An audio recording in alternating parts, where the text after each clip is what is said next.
দিল্লি কেন্দ্রিক না, আপনি নেপাল কেন্দ্রিক না, হোল ওয়ার্ল্ডে কিন্তু বিভিন্ন ফোরাম আছে হিন্দুদের।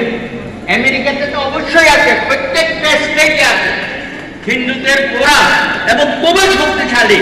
তারা সেখানে প্রত্যেক বছর তারা সম্মেলনগুলো করে। ইদানিং আমি দেখলাম লন্ডনও এগুলো শুরু হয়েছে। তো আপনারা ঢাকায় কেন দেখতে পারেন না?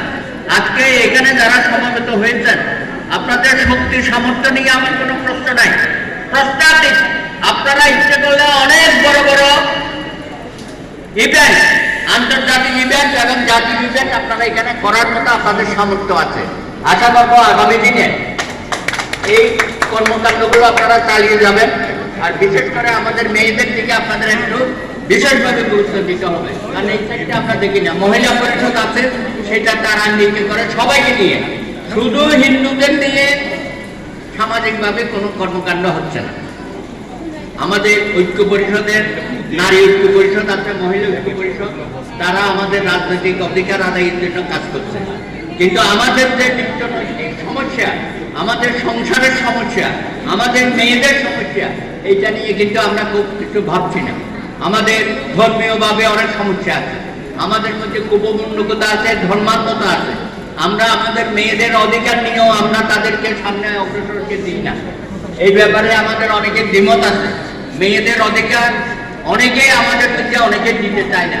আমাদের বিবাহ বন্ধনে আবিষ্ট হওয়ার পরে সংসারে যে কত অশান্তি হয় স্বামী স্ত্রীর মধ্যে, কিন্তু আমাদের বিবাহ ভাঙা যায় না। দুঃখ কষ্ট করো, আপনাকে সারা জীবন এই যন্ত্রণা সহ্য করে আপনাকে থাকতে হয়। সেই ব্যাপারে আমরা কোনো হাত দিতে পারছি না। আমাদের মেয়েদের সম্পত্তির অধিকার সেটা এখনো পর্যন্ত ঝুলে আছে। সেটা প্রশ্ন তুললে মনে হয় যারা সব কিছু চলে যাবে এরকম একটা বাবা। আরে চলে তো এমনিই যাচ্ছে, আপনি অধিকারহীন করে রেখে তাদেরকে আপনাকে পেরেছেন। আমাদের মেয়েদেরকে আপনারা তাদের সম্পত্তির স্বাধীনতা দেবেন না, বিবাহের স্বাধীনতা দেবেন না, ধর্মীয় স্বাধীনতা দেবেন না, সবাই ঘরের মধ্যে বন্দি করে রাখবেন, যেটা এখন শুরু হয়েছে।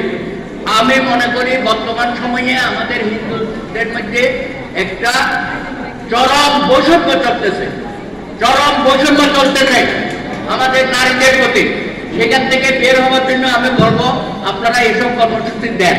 তা না হলে আগামী দিনে আমাদের মা বোনরা যে দুঃখ কষ্টের মধ্যে আছে, যে নির্যাতিত হচ্ছে, নিপীড়িত হচ্ছে, এবং যেভাবে তাদের কান্না, আমরা তো আইনজীবী পেশায় আছে, আমরা তো জানি, মেয়েরা আছে আমাদের কাছে কান্না করে, বোনেরা আছে কান্না করে, আমরা কোনো সলিউশন দিতে পারি না। অনেক সময় আমরা বাধ্য হয়ে তাদের বলি এ ভাই আমাদের কিছু করার নাই। তো এই অবস্থায় যদি আমরা সবাই একই কথা বলি যে আমাদের কিছু করার নাই, তাহলে তার বেঁচে থাকার কোনো সার্থকতা থাকে না। একইভাবে আমি বলবো আমাদের যুব সমাজ যাতে